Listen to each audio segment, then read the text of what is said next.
शास्त्रों में कहा गया है कि हर मर्द को यह चार काम हमेशा बेशर्म होकर जरूर करने चाहिए, और इन चार कामों को करते समय स्त्रियों को हमेशा मर्द का साथ सही समय पर जरूर दे देना चाहिए। नमस्कार दोस्तों, स्वागत है आपका फिर से इस नई महत्वपूर्ण ज्ञानवर्धक वीडियो में। वीडियो शुरू करने से पहले हे माता लक्ष्मी जो भी आपके इस चैनल को सब्सक्राइब करे, वीडियो को लाइक करें, उसके घर में कभी भी धन दौलत की कमी ना हो और उसका परिवार सदैव स्वस्थ हंसता मुस्कुराता कुशल मंगल रहे। तो दोस्तों चलिए आपको जल्दी से एक छोटी सी कहानी के माध्यम से बता देते हैं कि वह चार काम कौन से हैं जिन्हें हर मर्द को बेशर्म होकर करना चाहिए। दोस्तों वीडियो बहुत ही महत्वपूर्ण ज्ञानवर्धक है, इसे अंत तक जरूर देखें क्योंकि आधा अधूरा ज्ञान किसी काम का नहीं होता है। एक नगर में एक राजा रहते थे। उनको नए नए कपड़े पहनने का विचित्र शौक था। इसके लिए वह अपने खजाने का सबसे बड़ा भाग खर्च किया करता था। वह अपनी प्रजा पर बिल्कुल ध्यान नहीं देता था। वह दुनिया के कोने कोने से सुंदर और बहुमूल्य कपड़े मंगाता और बहुत अच्छे दर्जी से सिलवाकर पहनता था, परंतु बढ़िया से बढ़िया कपड़ा भी एक बार पहनने के बाद दोबारा कभी नहीं पहनता था। राजा के इस व्यवहार से राज्य की आर्थिक दशा पर बुरा प्रभाव पड़ रहा था। राजा के इस शौक का पता एक ऐसे आदमी को लगा जो अपने काम में बहुत होशियार था।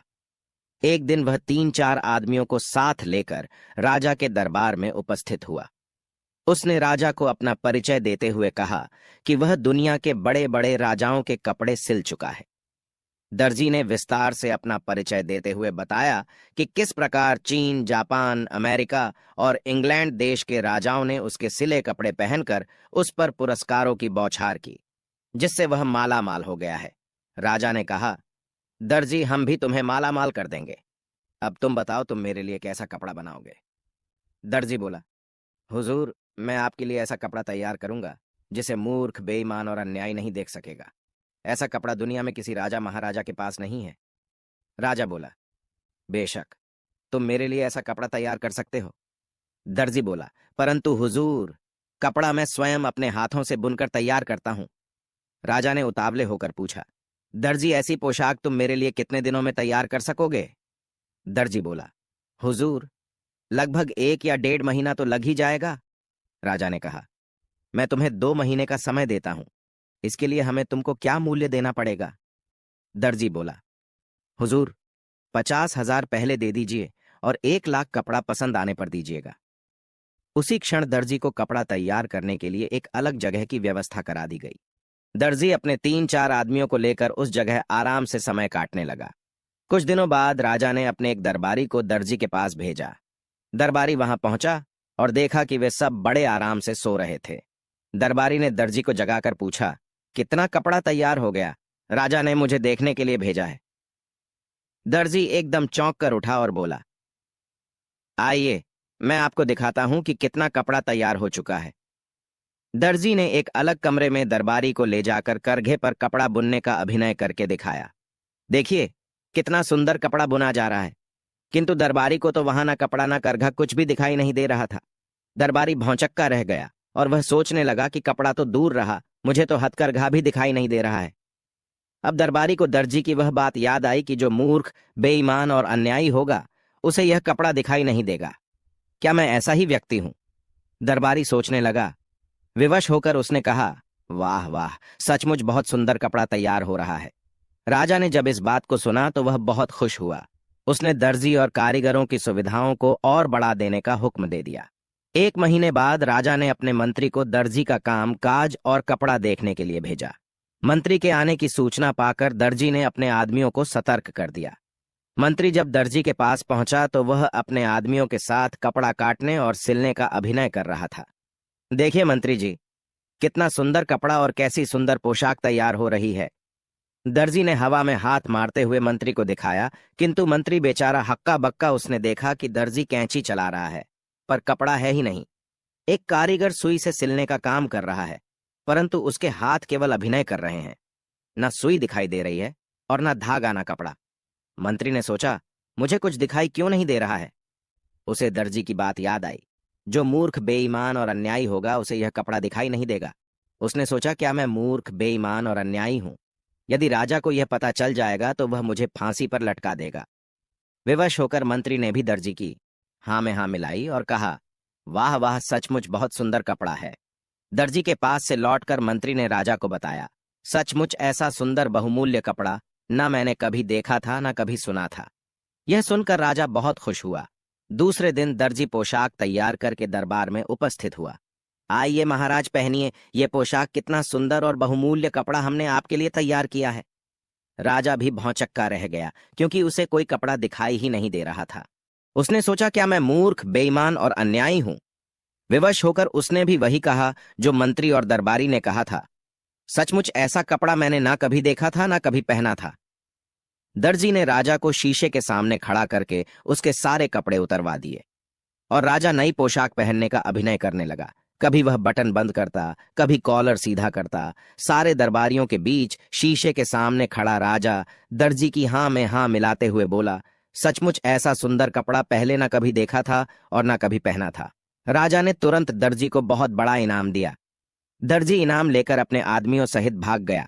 राजा के कप से प्रजा को दिखाने के लिए एक बड़े जुलूस का प्रबंध किया गया। पूरी प्रजा राजा के नए कपड़े देखने के लिए बड़ी उत्सुक थी।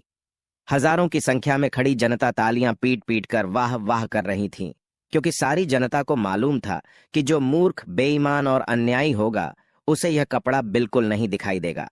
उधर बैठे एक बच्चे ने राजा को रथ पर नंगा खड़ा देखा और जोर से चिल्लाकर कहा, राजा तो रथ पर नंगा खड़ा है। लोग बच्चे का मुंह ताकने लगे। फिर क्या सारी प्रजा एक स्वर में चिल्ला उठी, राजा रथ पर नंगा ही खड़ा है। अब राजा को भी अपनी मूर्खता का एहसास हुआ। वह लज्जा के मारे मानो धरती में गड़ गया। यह वही समय था जब राजा पूरी तरह से शर्म से नीचे झुक चुका था। वह इस घटना से बहुत कुछ सीख चुका था और उसने एक योजना बनाई। उसने अपने सारे राज्य में डोंडी पिटवा दी कि कल राज दरबार में एक जरूरी मीटिंग है, जिसके लिए उसके राज्य की पूरी प्रजा राजा के राजमहल में सुबह सुबह आ जाए। अब पूरे राज्य में डोंडी पीट दी गई कि कल राजा एक बहुत बड़ी सभा नियुक्त करने जा रहे हैं। उसमें हर एक व्यक्ति का आना जरूरी है। यह सब सुनकर राज्य की सारी प्रजा बहुत सोच विचार में पड़ गई कि कल तो राजा इतनी शर्म से अपना सिर नीचे किए हुए खड़े थे, और आज हम सभी को अपने राज्य में पता नहीं क्यों बुलाया है। कहीं हम लोगों से हुई गलतियों की हमें सजा तो नहीं दी जाएगी। लेकिन फिर भी राज्य की सारी प्रजा राजा के राज दरबार में सुबह सुबह हाजिर हुई। तब राजा ने कहा कि मेरी बात सभी लोग ध्यान से सुने। यह बात आप लोगों के लिए बहुत ही ज्यादा महत्वपूर्ण है जो कल मेरे साथ हुआ है। इससे पहले भी मेरे साथ बहुत सारी घटनाएं घट चुकी है, जिन सभी के बाद मैं आप सभी लोगों को कुछ बताना चाहता हूं, और आप सभी लोग कृपया ध्यान से सुने। राजा साहब ने कहा कि युग चाहे जो भी हो, चाहे वह कलयुग हो, चाहे वह त्रेता युग हो, या फिर द्वापर युग हो, या फिर सतयुग हो, कोई भी युग हो, कभी भी हो, यह 4 काम मर्दों को हमेशा बेशर्म होकर करने चाहिए। और स्त्रियां भी ध्यान से सुने कि इन 4 कामों में करते समय स्त्रियों को हमेशा मर्द का साथ सही समय पर जरूर दे देना चाहिए। दोस्तों, यह बात आप सभी लोगों को अपने जीवन में जरूर उतार लेनी चाहिए। यदि आप लोग अपने जीवन में यह 4 काम बेशर्म होकर करने लगते हैं तो आपको सफलता जरूर मिलेगी। आपको धनवान, करोड़पति बनने से कोई नहीं रोक सकता। आप अवश्य ही धनवान और मालामाल हो जाएंगे। आप और आपकी पत्नी अपने जीवन में सदैव खुश रहेंगे। चलिए बताते हैं कि राजा साहब ने अपनी प्रजा से क्या कहा और कौन से 4 काम बेशर्म होकर करने के लिए कहते हैं। चलिए जानते हैं। सबसे पहला काम जो कि सबको बेशर्म होकर जरूर करना चाहिए, वह कहते हैं कि मर्दों को अपनी पत्नी के साथ संबंध बनाने में शर्म नहीं करनी चाहिए, क्योंकि यदि आप ऐसा नहीं करते हैं तो आपकी पत्नी आपसे कभी खुश नहीं रहेगी। क्योंकि जब आप पत्नी को संतुष्ट नहीं कर पाएंगे तो फिर आपका शादीशुदा वैवाहिक जीवन खतरे में पड़ सकता है और आपकी पत्नी किसी गैर मर्द से गलत काम करने के लिए मजबूर हो जाएगी, और वह ऐसा कर भी सकती है। फिर राजा साहब ने दूसरे काम के बारे में बताया जिसे भी बेशर्म होकर करने को कहा है। राजा साहब ने कहा कि यदि जो लोग खाना खाने के दौरान शर्म महसूस करते हैं या फिर चाहते हुए भी खाना नहीं मांग पाते हैं, वे अक्सर भूखे ही रह जाते हैं। ऐसे में राजा साहब का कहना था कि जब भी व्यक्ति भोजन करने बैठे तो पेट भरकर भोजन करना चाहिए।